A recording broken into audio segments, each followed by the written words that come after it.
നേരത്തെ തുടങ്ങിവച്ചിരുന്ന പല പദ്ധതികളും LDF ഭരണത്തിൽ പൂർത്തിയാക്കാൻ കഴിഞ്ഞിട്ടില്ലെന്നും ഈ തെരഞ്ഞെടുപ്പിൽ മികച്ച ഭൂരിപക്ഷത്തോടെ UDF അധികാരത്തിൽ വരികയും പദ്ധതികൾ പൂർത്തിയാക്കുമെന്നും പുതിയ പദ്ധതികൾ പറവൂരിൽ തുടങ്ങുന്നതിനും വേണ്ടി പറവൂരിലെ ജനങ്ങൾ രാഷ്ട്രീയം നോക്കാതെ എൻ്റെ കൂടെ നിൽക്കുമെന്നും പറവൂരിൽ മാധ്യമങ്ങൾക്ക് നൽകിയ അഭിമുഖത്തിൽ പ്രതിപക്ഷ നേതാവ് അഡ്വക്കേറ്റ് VD സതീശൻ അറിയിച്ചു.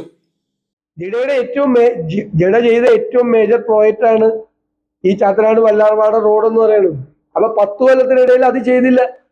അതിനു മുമ്പാണ് ഉമ്മൻചാണ്ടി സർക്കാരിന്റെ കാലത്താണ് ഇതിന് രണ്ടിനും ഭരണാനുമതി കിട്ടിയത്, പൈസ എടുത്തത്. ഞാനന്ന് ജിഡയിൽ അംഗമായിരുന്നു. പിന്നീട് നമ്മളെയൊക്കെ മാറ്റി, ജിഡയിൽ എല്ലാവരും മാറ്റി. നമ്മൾ ആരുമില്ല, MP പോലും ഇല്ല ജിഡയിൽ, എക്സിക്യൂട്ടീവില് ആരുമില്ല.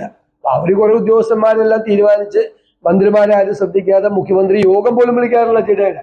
മറ്റത് ഉമ്മൻചാണ്ടി എത്രയോ പ്രാവശ്യമാണ് ആ യോഗം വിളിച്ചിട്ടുള്ളത് ജിഡയുടെ. അപ്പൊ അത് വലുതാക്കി. ഇത് നമുക്ക് ചാത്തനാട് പാലം തീർന്നു മാത്രമേ ഉള്ളൂ. മറ്റേ പാലവും കൂടി തീർന്നാൽ മാത്രമേ ആ റോഡ് അത് നമ്മൾ പൂർത്തിയാക്കാൻ നമ്മുടെ സ്വപ്ന പദ്ധതിയാണ്. ഈ 10 വർഷം ഒന്നും ചെയ്തില്ല, അതിന് വേണ്ടി കൂട്ടുകാരും ചെയ്തില്ല. മനോഹരമാണ് ആ പാലം. പക്ഷെ മറ്റതുകൂടി ചെയ്താലേ നമ്മുടെ ഒരു പർപ്പസ് സെർവ് ചെയ്യുള്ളൂ. CJ Joy, city voice news bureau, north Paravur.